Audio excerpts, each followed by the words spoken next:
What challenge are you facing today? What difficulty looms before you today? What obstacles are in your pathway today? What mountain is before you today? There is a God that's bigger than your mountain. There is a God that is greater than your obstacles. There is a God that's larger than the difficulties. You and I can go on to conquer every mountain. And in faith, believe that through Jesus Christ, you are a conqueror.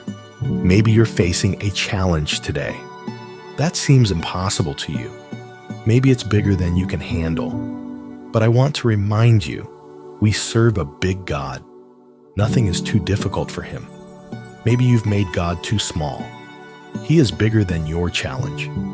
Greater is he that's in you than he that's in the world. He is able to do exceedingly abundantly above all that you could ever ask or think today. How big is your God? Well, the great D.L. Moody, the evangelist, was dying, and he turned to his children, and it was reported that he said, if your partner is God, make your plans large. Our plans should be big. Sometimes we plan for small things, and we forget that we're dealing with the God of the universe, the one that created the heavens and the earth. Chuck Swindoll said this, and I quote, "The more you know God, the bigger he becomes." Isn't that true? As you go from Genesis to Revelation, and you're looking at all these different things that happen in the Bible, the people that God used, all the different events that happen, you're looking at a God who is mighty and big, right? And that is very helpful when you're going through a trial in your life. So, here's the big question. This is really what it all comes down to. How big is your God? How big is your God? Can he do it or not?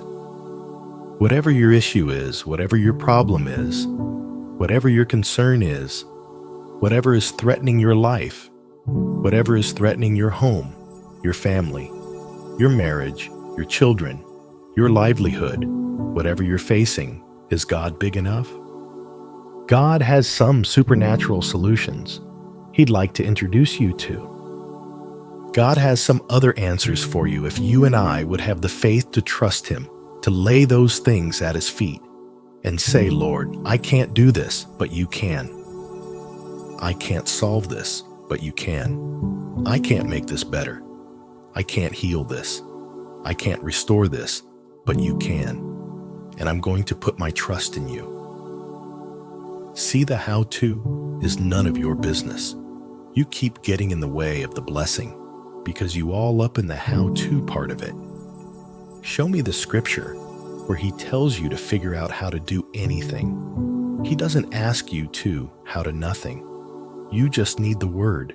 You need to know what it's saying applied to you. You know why? Because it's a promise of his. He isn't never lie. He always come through. The question is, what are you looking at? Are you focused on the problem? Or are you focused on the God that's bigger than the problem?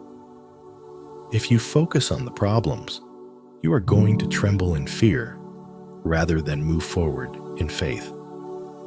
God doesn't get small. It's just our vision of him is small. Quit tying God's hands and take the limits off of it. Your situation is not too big for God. What you're dealing with it's not like God haven't seen it before.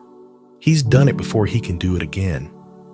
There's no sickness that God haven't healed. There's not a soul that he can't deliver. There's not a marriage he can't put back together. But you got to trust him and take the limits off. But we do put limits on God sometimes in our mind.